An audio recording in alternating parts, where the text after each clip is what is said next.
ସୁଭଦ୍ରା ଯୋଜନା 2000 ଆବେଦନ ଖାରଜ। ସୁଭଦ୍ରା ଯୋଜନା ନେଇ ଉପମୁଖ୍ୟମନ୍ତ୍ରୀ ପ୍ରଭାତୀ ପରିଡ଼ା ଏହି ସୂଚନା ଦେଇଛନ୍ତି। କାଲି ରାତି ସୁଦ୍ଧା 97,000 ହିତାଧିକାରୀଙ୍କ ଆବେଦନ ପେଣ୍ଡିଂ ଥିଲା। ଆଜିର ରିପୋର୍ଟ ଅନୁସାରେ 100% ଆବେଦନ କ୍ଲିୟର ହୋଇଛି।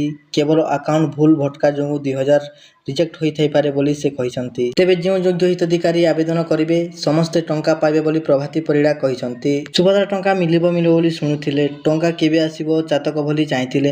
ସେ ପ୍ରତୀକ୍ଷାର ଗତକାଲି ଅବସାନ ଘଟିଲା।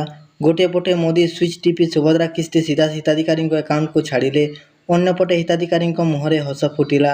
କିଏ ମୋଦିଙ୍କ ସଭାକୁ ଆସି ଟଙ୍କା ପାଇଛି ତ କିଏ ନିଜ ଘରେ ଥାଇ। ସୋରରୁ ଭୁବନେଶ୍ୱର, ଟିଟିଲାଗଡ଼ରୁ ଜୟପୁର, ସବୁଠି ଆକାଉଣ୍ଟକୁ ପ୍ରଥମ କିସ୍ତି ଆସିଥିବା ଜାଣି ହିତାଧିକାରୀ ବି ଖୁସ୍। ନାଚ ଗୀତରେ ବି ମାତିଗଲେଣି। କିଏ ଆଗରୁ 1 ଟଙ୍କା ପାଇଥିଲା, ତେଣୁ ତା ଆକାଉଣ୍ଟକୁ ଆଜି 4,949 ଟଙ୍କା ପହଞ୍ଚିଛି, ତ ପୁଣି କାହା ଖାତାକୁ ଆସିଛି ପୁରା 5,000 ଟଙ୍କା। ମୋଦି ଗତକାଲି 25,11,000 ଜଣ ହିତାଧିକାରୀଙ୍କୁ ବାଣ୍ଟିଛନ୍ତି ସୁଭଦ୍ରା ପ୍ରଥମ କିସ୍ତି, ଯେଉଁଥିରେ ଖର୍ଚ୍ଚ ହୋଇଛି 1,250 କୋଟି 55,000 ଟଙ୍କା। ଏ ଯୋଜନାର ଲାଭ ଓଡ଼ିଶାର 1 କୋଟିରୁ ଅଧିକ ମହିଳାଙ୍କୁ ମିଳିବ ବୋଲି ପ୍ରଧାନମନ୍ତ୍ରୀ କହିଥିବା ବେଳେ ମୁଖ୍ୟମନ୍ତ୍ରୀ ମୋହନ ମାଝୀ କହିଛନ୍ତି, ମହିଳାଙ୍କୁ ସ୍ୱାବଲମ୍ବୀ କରିବାକୁ ନିର୍ବାଚନ ପୂର୍ବରୁ ଯେଉଁ ପ୍ରତିଶ୍ରୁତି ଦେଇଥିଲୁ, ତାହା ପାଳନ କରୁଛୁ।